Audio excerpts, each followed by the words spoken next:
Dari dulu, manusia itu terpukau banget sama sesuatu yang katanya punya kekuatan ajaib. Kita itu demen banget nyambung-nyambungin benda-benda aneh ke hal-hal begituan. Batu bawa keberuntungan lah, gading gajah kalau digerus ke air terus diminum bisa nyembuhin penyakit lah, bambu kalau begini bisa begitu. Pokoknya banyak dah, kagak jelas tuh. Nah yang begini-begini kalau dibisnisin itu tuh cuan banget cuy. Dan pada puncak keliarannya pernah ada tanduk hewan yang dijual dengan harga 6,3 juta dolar kalau dikonversikan ke mata uang sekarang tentunya. Cuma gara diklaim kalau tanduk ini katanya tanduk unicorn yang punya kekuatan mistis, bisa mensucikan air, bisa menawar racun, bahkan bisa menyembuhkan penyakit mematikan cuma dengan diminum airnya. But anyway, hari ini kita bakal ngomongin narwhal dan tanduknya yang ternyata bukan tanduk tapi gigi. Di mata gua, beliau ini adalah hewan laut yang sangat eksotis. Tapi sebenarnya nama narwhal sendiri itu agak jelek kalau diartiin. Narwhal itu asalnya dari bahasa Nordik kuno yang artinya corpse whale alias paus mayat. Dan namanya dipilih karena kalau kata Warlock, warna kulit mereka tuh mirip sama pelaut yang tenggelam. Jadi dinamain paus mayat deh. Sebenarnya jelek sih namanya. Ya itulah ya. Mereka juga nggak begitu peduli sama nama.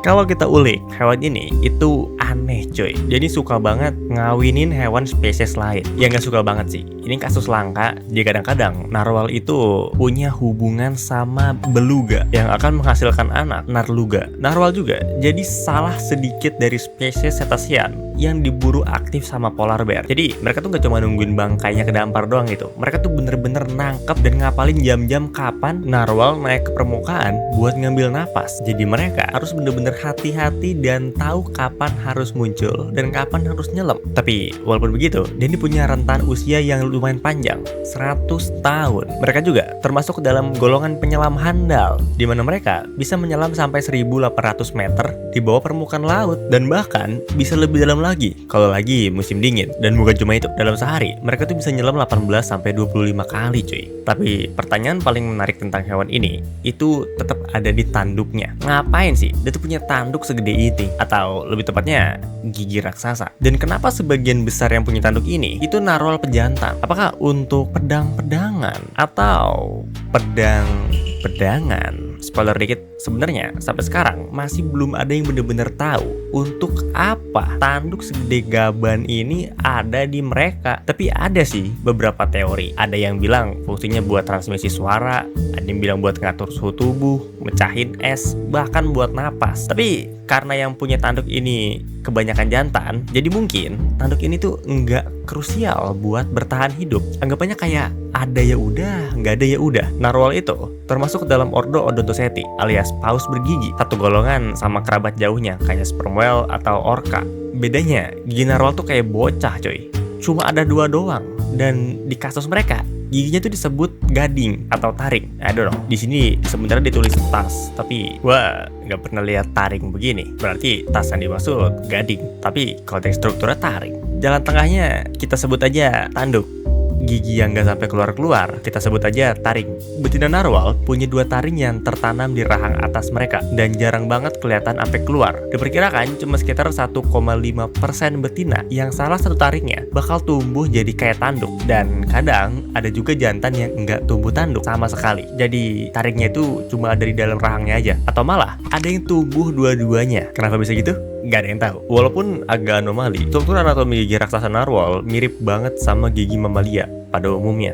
Lapisan paling luar namanya cementum, fungsinya ngelindungin gigi. Jadi ini tuh semacam lapisan paling keras di giginya itu. Persis di bawahnya ada dentin yang ngebungkus pulp tisu di tengahnya. Nah, yang bikin narwhal itu beda, gigi mereka itu nggak punya lapisan enamel. Kalau di mamalia pada umumnya atau bahkan manusia, enamel itu tuh jadi lapisan paling luar dan lapisan terkuat di gigi kita yang gunanya tentunya untuk ngelindungin gigi itu sendiri. Dan di narwhal, di cementum sama dentin mereka itu tuh ada saluran-saluran kecil berisi cairan yang namanya dentinal tubules. Dentinal tubules ini yang jadi penghubung antara syaraf dan rangsangan dari luar. Sebenarnya semua gigi mamalia tuh punya ini, tapi biasanya ketutup sama enamel tadi. Kalau enggak, gigi kita bakal super sensitif. Dan setiap lu minum air es, rasanya tuh kayak nonton video Fury 144p di layar 15 Hz. Dan itu ngilu banget cuy. Bukan pengalaman pribadi by the way. Lu bayangin aja, dengan lapisan enamel, kalau kita terekspos sama suhu dingin yang ekstrim di gigi, atau bahkan sekedar makan es krim langsung digigit, itu tuh ngilu cuy. Lu bayangin hewan ini, giginya nggak punya lapisan enamel, terendam di perairan Arktik yang dingin, dan punya gigi sepanjang 2-3 meter yang bahkan kagak di dalam mulutnya. Gue sih ngebayanginnya ngilu ya, tapi kita nggak tahu juga apakah dia merasakan ngilu apa enggak gitu. Soalnya terakhir kali gue cek, hewan laut nggak bisa ngomong.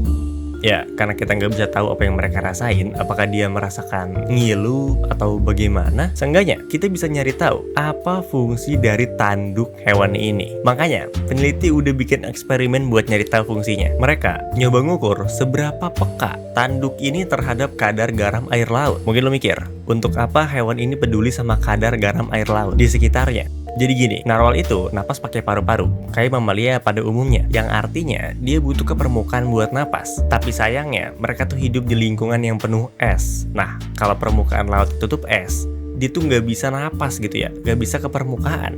Masa iya mau dipecahin esnya? Nggak kuat coy, mereka tuh nggak bisa mecahin es. Jadi dia mau nggak mau harus nyari permukaan yang enggak ketutup sama es buat napas. Dan salah satu indikatornya adalah keasinan air laut. Jadi gini, pas air laut mulai membeku, yang bener-bener beku itu sebenarnya cuma molekul airnya doang. Garamnya tuh nggak ikutan beku dan kegusur keluar dari struktur es. Nah, garam yang kegusur itu nggak ngilang, dia numpuk ke air yang belum beku, alias di bawah es yang baru kebentuk. Jadi air di bawah lapisan es itu harusnya lebih asin dari biasanya. Nah, sebagai makhluk yang sehari-harinya emang hidup di bawah laut, narwal itu paham kalau air di sekitar tiba-tiba jadi lebih asin, mereka tuh bakal agak takut gitu ya, karena mereka mikir mereka lagi di bawah es dan nggak bisa napas. Nah, itu kan teorinya. Jadi untuk nguji hal ini, peneliti nangkap 6 ekor narwal jantan.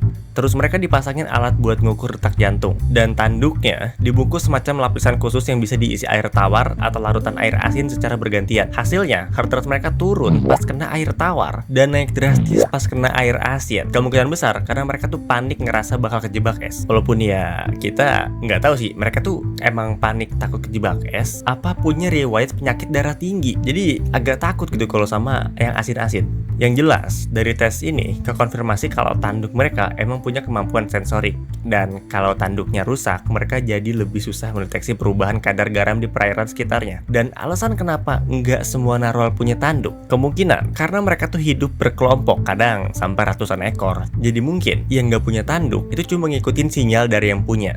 Tapi masalahnya kadang ada kelompok yang isinya betina semua, yang dimana presentasi betina punya tanduk itu sedikit banget walaupun ada. Jadi ya sampai sekarang kita masih nggak benar-benar tahu seberapa krusial dan kenapa nggak semua narwal punya tanduk ini. Ya walau kayak yang gue udah bilang tadi, ada beberapa bukti yang bilang kalau gigi ini itu ngebantu mereka ngedeteksi kadar garam. Tapi yang masih jadi pertanyaan tuh, kalau emang ada gunanya dan sepenting itu, kenapa nggak semuanya aja punya gitu? Kenapa yang punya tuh kebanyakan jantan gitu? Hewan ini tuh menarik banget buat diulik, tapi informasinya masih banyak yang perlu diriset sama peneliti. Jadi gimana menurut lo? Lu percaya hipotesa yang mana? Kalau gue sih, gue percaya kalau ini itu sebenarnya dipakai untuk